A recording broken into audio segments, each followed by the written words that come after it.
Want to check which devices are logged into your X account, just to make sure your account is secure?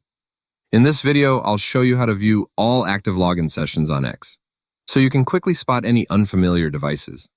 Start by opening the X app on your phone. Once you're on the main screen, tap on your profile icon in the top corner. This will open the side navigation menu.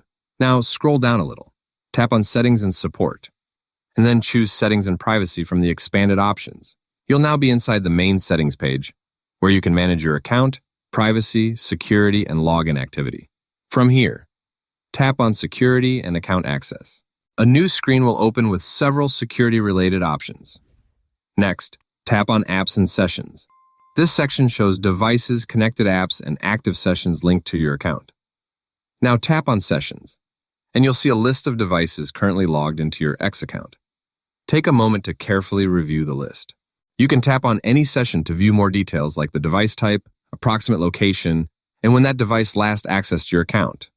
This is really helpful if you want to check for suspicious activity or confirm that only your own devices are signed in. If you notice a device you don't recognize, you can sign it out directly from this section to help protect your account. Now you know exactly where to manage and review login devices on X. Thanks for watching.